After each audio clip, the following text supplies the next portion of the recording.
Welcome to the mysterious world of Magic Island, a place where anything can happen. Lost to time, hidden by strange forces, and filled with secrets that stretch beyond the imagination. Our heroes have set sail into the unknown, where adventure, danger, and discovery await them at every turn. Each episode brings them closer to unlocking the island's mysteries, but with new challenges. Who knows what they will uncover next? Now sit back and close your eyes. Let the theater of the mind take you on a journey to Magic Island.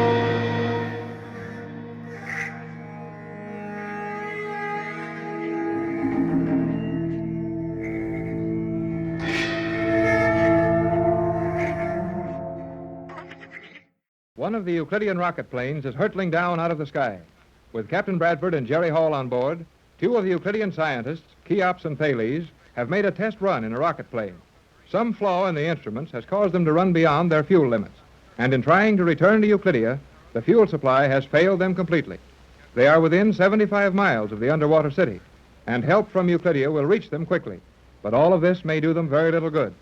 The plane is diving for the water at a speed of over 50 miles an hour, and the helium gas supply, which was to have inflated the shell of the strange craft and allow them to settle gently to the sea, has proven inadequate. Only 1,000 feet separates the falling plane from the water. We're going to hit. I can do nothing. Here, give me the controls. What can you do? Give me the controls. Everybody keep quiet and hang on. What are you going to do, Tex? I'm not sure, kid, but I think I can do it. Now, hang on.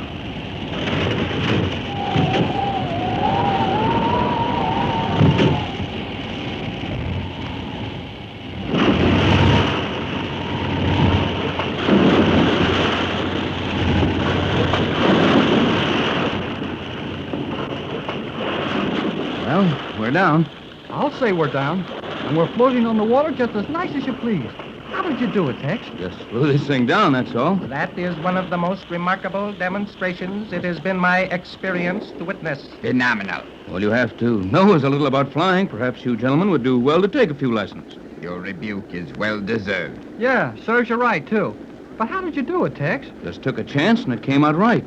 After all, Jerry, the secret in good flying is the men, not their instruments. I saw that those dinky little wings weren't going to hold us up at the rate we were going, so I folded them back in, shot straight down, and then checked our course by shooting the wings out again, and using full elevators at the same time. You sure checked our course all right.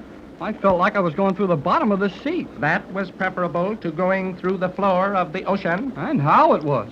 You may not realize it, Captain Bradford, but you have placed yourself in a very enviable position. Old G-47 will give me a tin medal for this, I suppose. His expression will be more practical.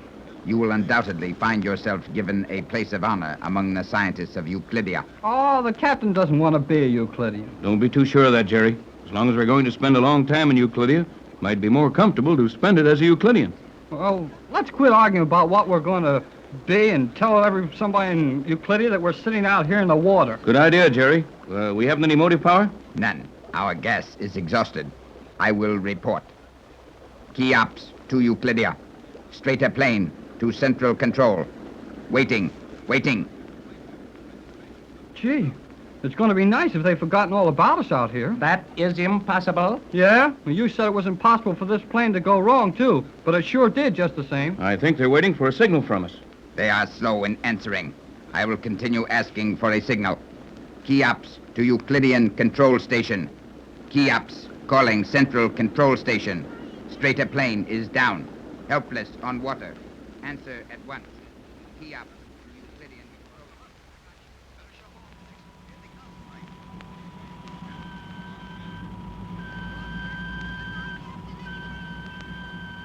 This is indeed interesting, Commander. You are very fortunate, Cleostra. G-47 is in high good humor when he allows anyone in this communication chamber. It has been a long time since we heard from the plane. Do you suppose Jerry and Captain Bradford are all right? Supposition is of little value in any case. We may assume that they are in no danger. But if they are running out of fuel? When they report again, we will start out to locate them and tow them in. We? Then I am going with you. You have G-47's permission to accompany me at any time. If your mother has no objection, I will take you on this trip. Cheops calling Central Control Station. Cheops calling Central Control Station. Silence, Cleostra. Cheops is calling. Cheops calling Euclidia. Straighter plane is down. Helpless on water. Unable submerge. Answer at once. Oh, Commander, they are down. And Cheops says they are helpless. Silence. Commander S1 to straighter plane. Leaving at once with submarine. Will run on surface if possible. Keep me informed your position. That is all. Something must have gone wrong with the plane. That is not likely. Euclidean machines are perfect. You may be right, but I am very worried about them. We will start at once, using this large submarine with heavy stern towing pins. Follow me into the central control section. You may occupy the seat on my left. Hurry.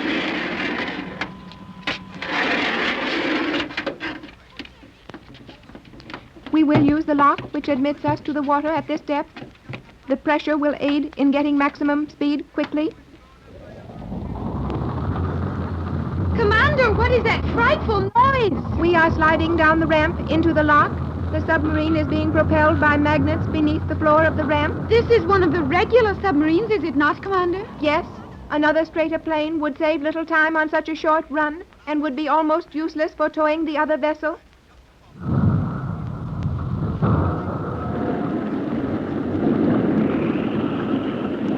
We are now in the lock.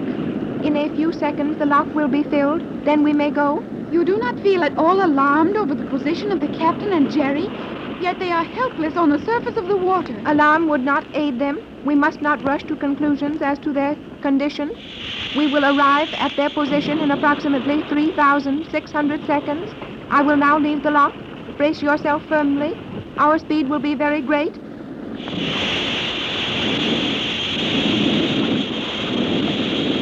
We are rising at a terrifying rate.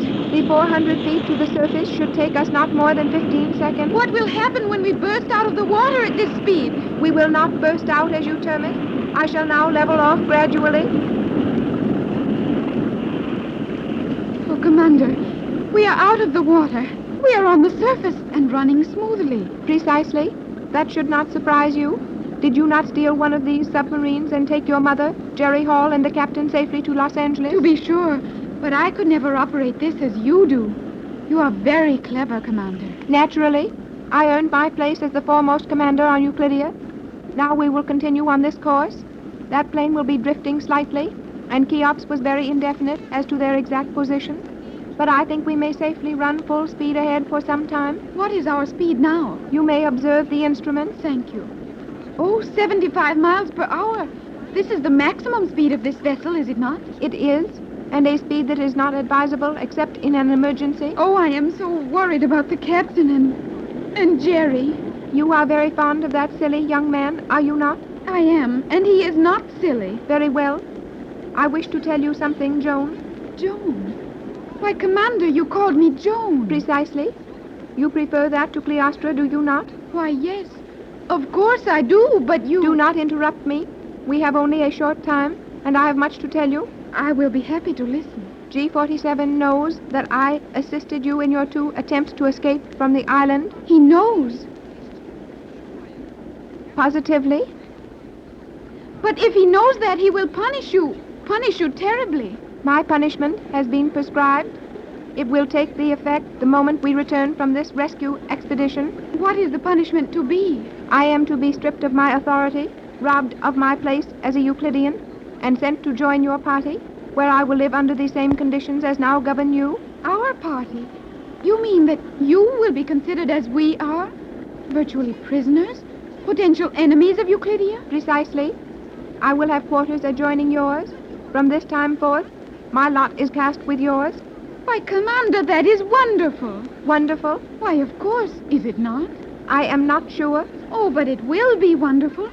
You will like our way of living, and then you can have lovely clothes and stop wearing that Euclidean cloth uniform. I wonder how it will feel to live as you do. Oh, you will be happy with us. Mother will let you have one of her dresses to wear. Oh, I am so excited. There is so much I want to tell you about Mother's world. I hardly know where to start. Silence. Our conversation must be postponed. Is something wrong? Do not become excited. I will find out. How can you tell who it is if the signal is too weak? I will use a magnetic beam and attempt to relay the impulses to our equipment. Key ups. Calling Euclidean Control Station. Key ups to Euclidia. Straight a plane to Central Control. Emergent. Answer at once. Emergent. Key ups calling Euclidia. Jerry and the captain, they are in trouble. Silence, Cleostra. I will attend to this. Commander S1, Euclidean Patrol Submarine number 1. Getting your signal very faintly, Cheops. Proceed. Hurry. Waiting. Our plane was damaged in landing. We are filling up with water. No compressed air. No gas. Preparing to leave ship. Bulkhead gas exhausted. We will have to swim without aid. The batteries are underwater. Radio will start soon. Break. Orders. Abandon ship immediately. Give us your exact position. We are proceeding at full speed along course 1 west from Euclidia. Your position. Position. Last given is best. Advise. Water. Batteries. Hurry. Commander, their radio stopped. Yes. The vessel is flooded. And we do not even know their exact position. True. And without the ship, it will be almost difficult to reach them in the water. I know that. If the water is the least bit rough, it is nearly impossible to see a swimmer in it. Are the captain and young Hall good swimmers? Very good. The captain has been a champion swimmer, and Jerry swims strongly and easily. They will need all their skill. Neither Thales nor Cheops can swim. They cannot swim. Precisely. Very few Euclideans are able to swim. The perfection of Euclidean boats has made swimming unnecessary. Then hurry, Commander, hurry. I am driving this boat beyond the safety factor at this moment. Well, if we save those men, you may thank Jerry and the captain for it. And remember that in our world, we do not depend on machines. You speak freely of your world for one who knows so little of it, Cleostra. I may know little of it, but anything known of the outside world is better than everything the Euclideans know. I am beginning to believe you. I await my entry into your life with pleasure. But first, we have a mission to perform.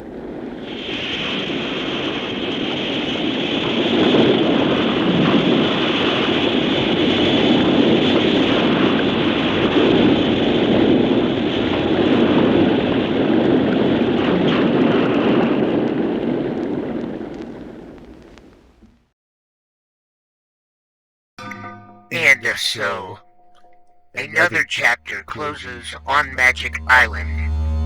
Our explorers have faced mysteries, dangers, and thrills. Yet, the island still holds its secrets close. What lies ahead? New allies or unexpected foes? Make sure you join us tomorrow to find out what awaits on Magic Island, where the adventure never ends. Right here on Golden Age Radio, rumble.com/C/GAR. If you're too impatient to watch all 130 episodes, one per day, there's a link in the description so you can watch all the videos you want all together.